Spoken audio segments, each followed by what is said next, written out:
Alright, let's finally go check out what Anthony's route is like. My hands are shaky enough that it takes a couple of tries for my finger to properly tap the button on screen. Anthony. I chose Anthony. Heart Echo mentioned he was relatively sane and the least likely to murder in my name. I don't know him super well yet, but he's been the perfect roommate so far. Respectful, dependable, and willing to meet me halfway with all the chores around the place. Well, if you ignore how often he hogs the washing machine. He's kinda intimidating though, so sometimes I'm not sure what to say to him, or even if he wants to talk at all. Or maybe the skills are so skewed that even having the lowest threat level still means he's just that, a threat. Well, I think last night just took the top spot on my worst sleeps ever leaderboard. Somehow I managed to cobble a few hours of sleep together, but as I sit up and stretch, I feel like my body forgot to do any real resting. Thoughts about Heart Echo, the deranged things I read on it, kept bouncing around in the corners of my mind like those retro DVD screensavers. All the frantic pacing around my room must tucker me out because my body hits the bed before I can even process what's happening. Retro DVDs? DVDs aren't retro.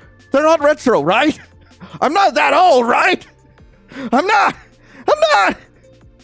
Two firm knocks rap against my door. I jolt into the air, muscle seizing. I barely managed to hold in an indignified yelp.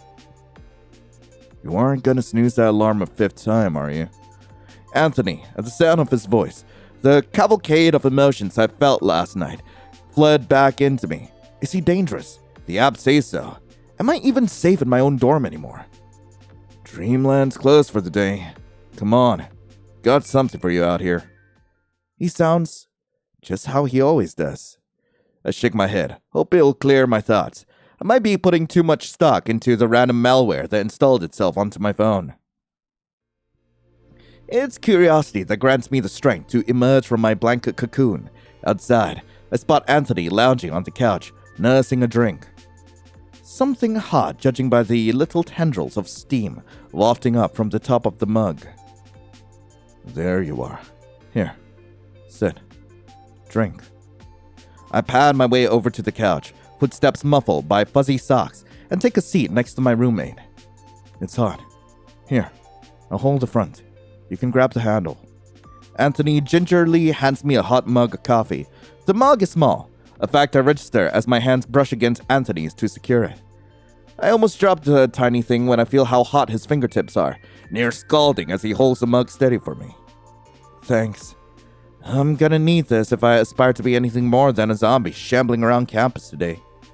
Anthony lets out an affirmative grunt as I bring the caffeinated goodness to my lips. I make a positive noise of my own. This is a pretty good cup of joe. You like it? It's perfect. How'd you guess the right amount of milk and sugar to add? Anthony shifts on the couch. You mentioned your coffee order during one of your post-class rambles. I, improvised with that in mind. Huh. I didn't think Anthony really paid much attention when I went about my day. I don't even remember when I told him that little tidbit. Mission accomplished then. This is delicious.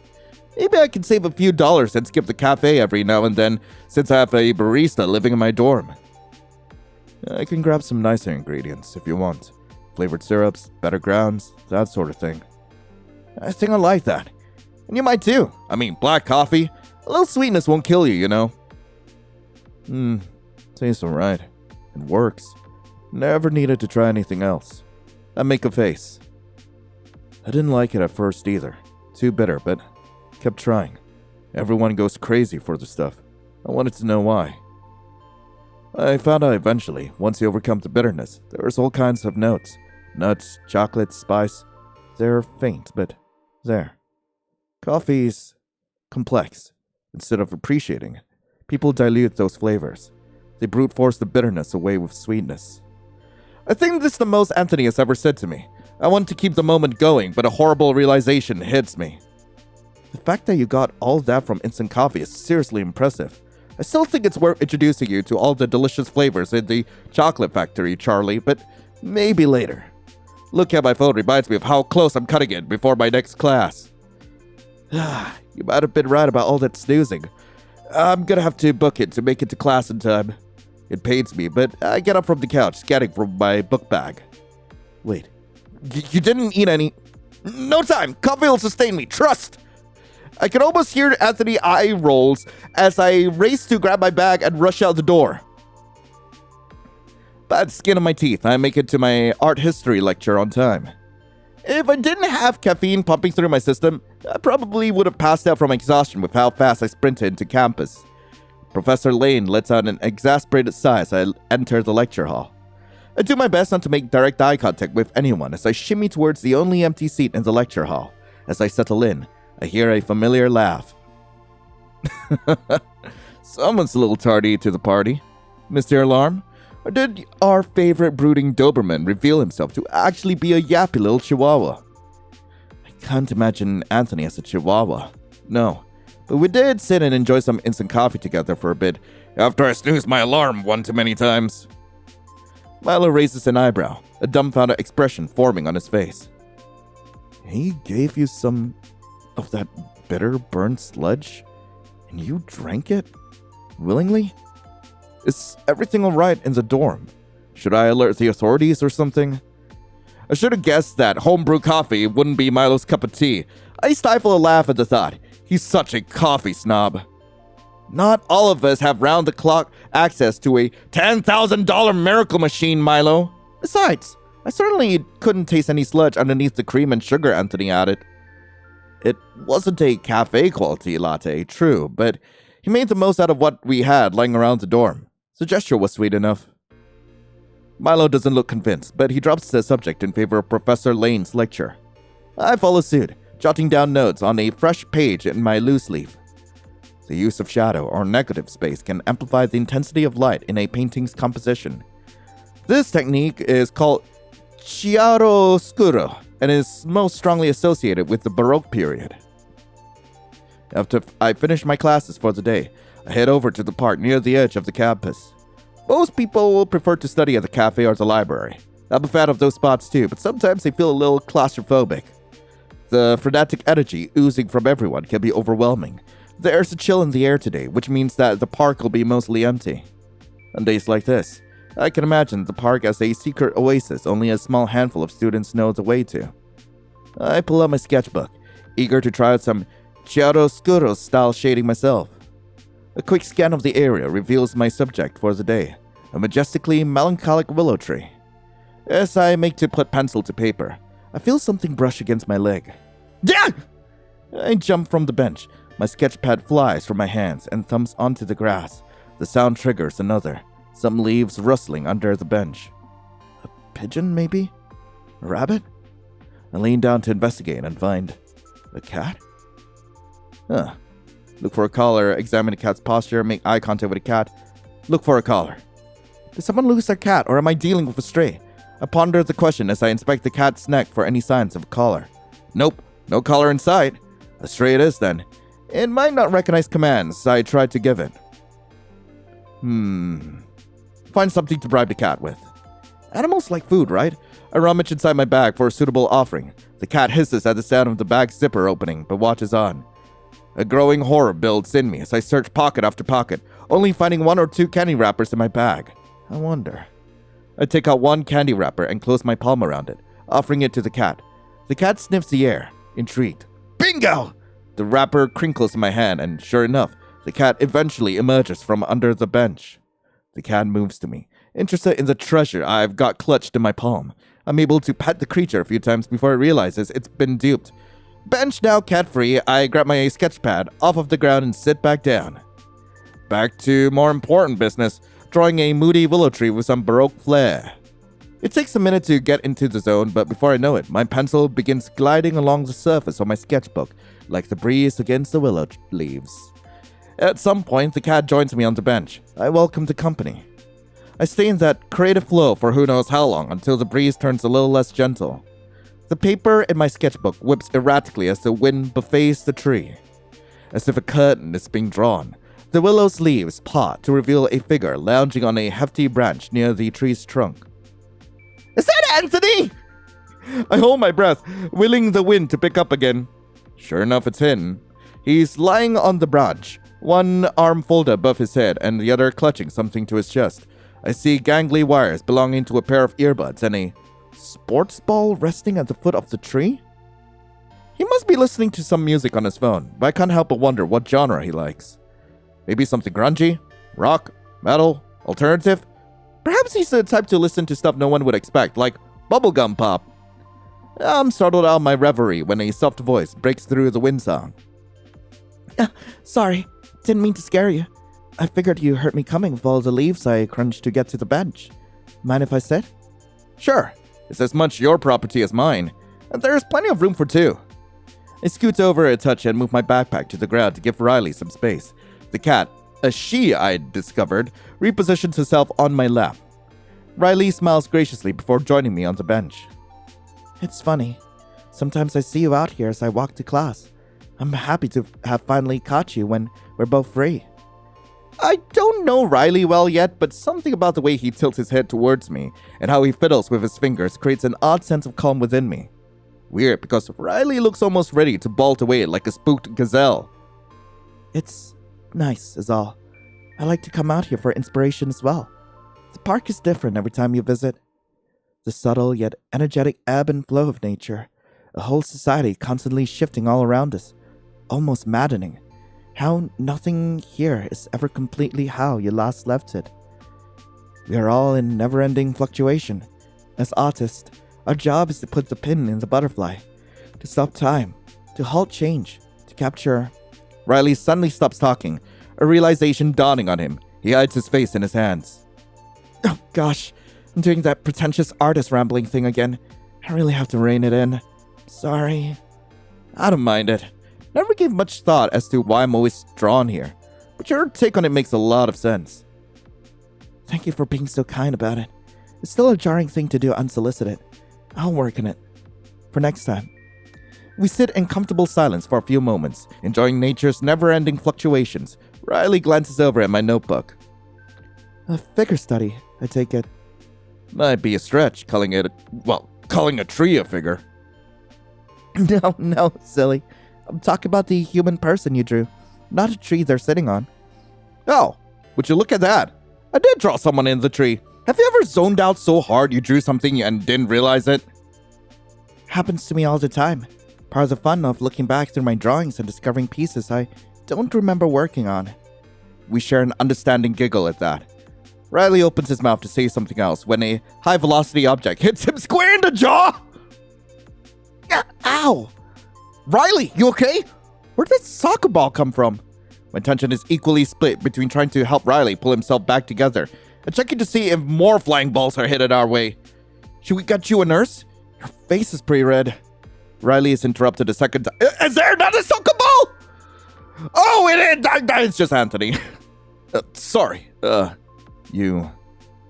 Riley. Right. My bad. Got a bad angle on the ball. Swerved somewhere. Anthony glances at Riley's rapidly swelling face. Somewhere it wasn't supposed to go. We need to get some ice on you, like now, before your face swells up. Yeah, Lion, I think you might be right. Mind leading the way? I think I'm starting to lose vision in one eye. You'll be fine. Swelling should go down in a day or two, if you're consistent with the ice. Let up though, and it might come back to bite you. Are you secretly majoring in medicine, Anthony? Nah, just get hit in the face more than most. Riley's mouth starts working like he's got a retort ready. You should. Hey, made a new friend? Anthony gestures towards my feline companion. I think we built a nice rapport, yeah. Yeah, cool. Cats are cool. Chill. Mellow fellows. Stinging.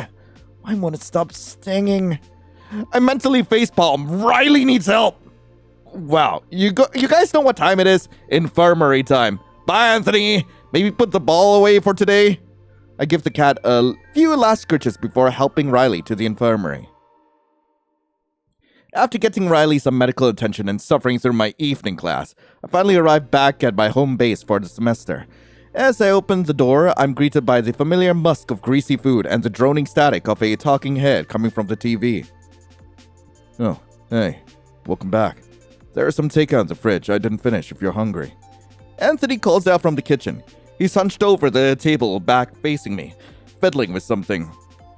Ordinarily, I'd say your leftovers are your problem, but I'm still a little hungry, even after nabbing some food on the campus. I make my way over to the kitchen, fetching the to-go box from the fridge and popping it into the microwave.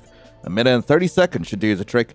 As the machine's warm light turns on and starts humming, I turn to face Anthony, who has relocated to the living room. Back once again turned to me. Did someone accidentally hit you in the face with a soccer ball too? That's it. Never let myself get so engrossed in a conversation that I completely miss a projectile flying right for me. A light bulb hums to life in my mind. I grab one of the takeout menus off the fridge and fashion it into a crude paper airplane. With the silent grace of an assassin, I launch my weapon at Anthony. It's a direct hit, right in the jugular. Anthony winces as his hand shoots up to cover his neck and cranes his head to glance at me. Nice shot, sharpshooter. Didn't think you had it in you. And point taken. In this position, I can tell he's got a dirty cloth in his hands. There's the shape of something underneath it. Gonna share what's got you so focused over there? Wasn't planning on it. No. The microwave beeps loudly. I sigh to myself, spinning around to grab the remnants of Anthony's dinner and join him on the sofa. He shuffles, eyes darting in the direction of his room before landing back to me. Might have been smarter to have done this in my room. I was trying not to freak you out. Don't freak out, okay? It's just a prop. That's totally for sure not an ominous thing to say, but I'll do my best. I steel myself as Anthony removes the cloth to reveal a gun! That's a gun. Yep. Like I said, it's not real or anything. Replicas sometimes look realer than the real thing nowadays. I got it from the film department for a project. A personal thing. Directed study. Professor Eleanor's helping me out. Perfectly harmless to you. I can make sure you don't see it again, though. Fake or not, I know this stuff can make people feel not safe. You're safe here, for the record. That's not something you should worry about. I don't have any reason to think otherwise, but thanks? So you borrowed a prop gun. I'm curious. Why do you have it here? Thought it'd be rude to return it so dirty, see? He holds up the piece of cloth. Black stains discolor the otherwise white sheet. Soot collects inside. Can damage the gun if you leave it sitting there too long. That thing actually shoots? Enough to look realistic. I'm no gun expert, so I take Anthony at his word. Honestly, the gun is making me a bit nervous. I rack my brain for a topic change. Anthony covers the gun with the cloth again and wordlessly heads to his room. I relax into the couch. Also, considering the last two rounds we've actually seen so far, if you've not seen them, they were some of my previous videos. I wouldn't be surprised if he'd actually tried to prepare himself a bit better. TV broadcast. Ton 82nd Street. The victim, who has yet to be identified. Tony re-enters our common space. Can't eat. Oh, the leftovers. I should eat some. Hopefully it hasn't gone cold. I think as I bring a forkful to my mouth. 3 wounds in the chest area. Police believe came from gunfire. The investigation remains ongoing. The food is ice on my tongue. I barely managed to resist the urge to spit out the cold cardboard rice in my mouth. Contestant number 1. Behind one of these 3 curtains is a new car. Can you guess which? Want me to heat that back up? Sure. Probably should have left it in there a bit longer to start with if it got cold that quick. Anthony drops off the reheated leftovers and leaves me alone with the TV. A game show lights up the screen. Anthony must have changed the channel. That was kind of him. Hearing about all the misfortune I was lucky to avoid on any given day makes me go nutty after a while. I try my best to focus on the charismatic show host, anything to take my mind off of guns and murder. Eventually, I crawl into bed, but once again, sleep rests just out of my grasp. Anthony's fake gun, the news broadcast, even Riley coming over to join me in the park. I can't stop feeling this sensation of danger lurking around every corner. My nerves are wound up so tight I might as well just explode. I start to feel lightheaded. My room seems especially cramped all of a sudden. I head to the kitchen to grab some water. It's dark as I make my way through the hall. Before I reach the kitchen, I notice something odd. Why do I hear metal clinking against metal? Almost like someone is trying to break the lock to the front door. I carefully tread towards the noise. My hand fumbles against the wall for the common room light. Got it! In an instant, the room is illuminated, and the sight that greets me is the last thing I expect to see. Anthony sits in a chair in the middle of the space, hands handcuffed behind him. Wait, that can't be right! You're kind of sneaky when you want to be. Not that I didn't hear you coming. Your footsteps are light and a little hesitant, like you almost want to double-check each step you take. I don't think I know how to respond to anything happening right now. Anthony cracks a smile at that. Sorry. Wanted to say something, but couldn't figure out what. Or if I should say anything at all. Thought speaking up in the dark might make things worse. I think you're onto something there. I probably would have screamed so loud one of our neighbors would feel compelled to call the police. To help me or just to file a noise complaint? Can't say. The girl in 212B terrifies me. So I gotta ask, what exactly is going on here? Handcuffing yourself in the dark is a little odd, you have to admit. No argument from me. Couldn't sleep. Insomnia. Had a lot on my mind tonight. The handcuffs help me think. The lockpicking part specifically. The cuffs force me to confront the issue. Work out a solution. It's sort of meditative. Anthony pauses for a beat. I decide that my roommate is a little strange. I kinda love him, so I think like he's my favorite love interest out of the three. Want to give it a try? You know what? Why not? I'm a little delirious and willing to try anything at this point. But wait, you're still trapped in there. Not for long. I've solved both issues. Anthony is true to his words. Within seconds, he frees himself from the cuffs. He gets up from the chair and gestures towards it. Your turn. As Anthony fastens the handcuffs to my wrist, the gravity of what I just agreed to hits me like a semi-truck. A wave of unadulterated panic washes over me. So, the first thing you're gonna want to do is not panic. You're going all bug-eyed on me. Try not to do that. I'm feeling lightheaded again. Actually, Anthony, I think I'm gonna head back to bed and try listening to one of those 10-hour thunderstorm videos. Oh, don't be a baby. You'll be fine. Here, your lockpick. Is this a paperclip? You're a real genius, Lion. You'll break out in no time. He pulls up the other chair in the door but sits down right behind me. Feel for an opening at the top of the cuff. Stick the pick in there and shimmy it around. That's it. You're not going to walk me through this. I could explain the mechanics to you, sure, but it wouldn't help. Trust your instincts. All you gotta do is listen to how the lock mechanism responds to what you're doing. Take what the lock gives you and adjust your technique accordingly. I can feel the chill of goosebumps behind my neck. Every lock is slightly different, so there isn't one catch-all solution, I can tell you. It's different every time, so you have to learn to solve the puzzle by feeling it out. I've got no choice but to do as Anthony says. The task proves more difficult than it needs to be because my hands won't stop shaking. Anthony places his hands on top of mine. Breathe. Try to relax. You're not in a rush. You've got the lockpick ready. Now try different angles until you feel a shift in the lock. For a short while, the two of us sit in silence as I fiddle with the lock. What are you thinking about? You're working through whatever's keeping you up, right? Kinda. It's hard to take my attention off the lock. Makes sense? You're a beginner. Tell me about it while you work. I can't bring myself to bring the truth up, but if the man wants a rant he shall receive. Well, there's this guy in my evening class. We're grouped up together for a lab, and he just won't do any work. It's super frustrating because he knows that I care enough about my grade to cover for him so that he doesn't drag me down with him. Guy's a leech, and all his name brand clothes he likes to show off are dupes. Something metal drops to the floor. Well, you did it. Congratulations. You picked your first lock. Oh, I picked a lock? I picked the lock off a pair of handcuffs with a paperclip. I can't contain my enthusiasm. I spring off the floor in excitement. Anthony's grin is as big as I've ever seen it. Shame we couldn't solve your leech issue. Who cares about him? I don't want to spend any more time thinking about it.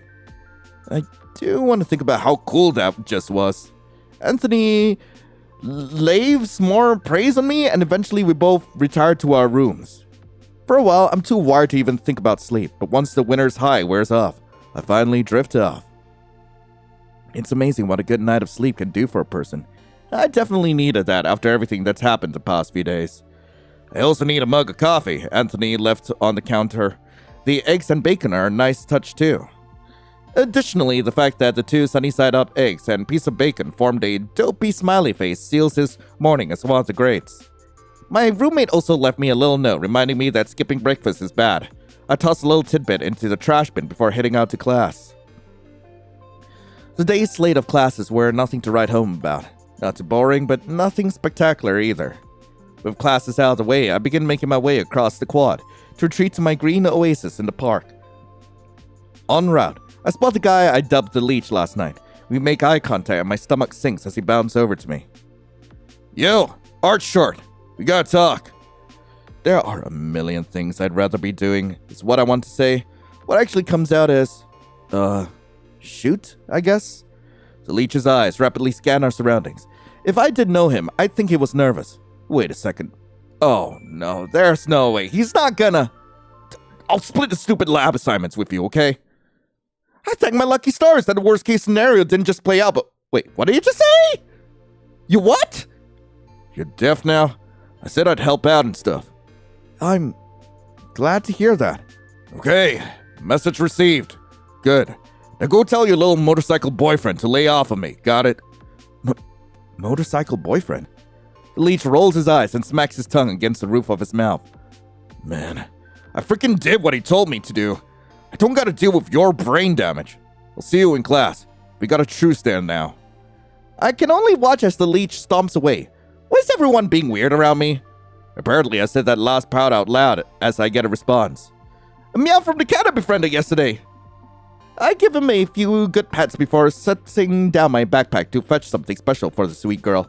I made sure to prep a little bag of dried fruits last night just in case I ever ran into my park buddy again.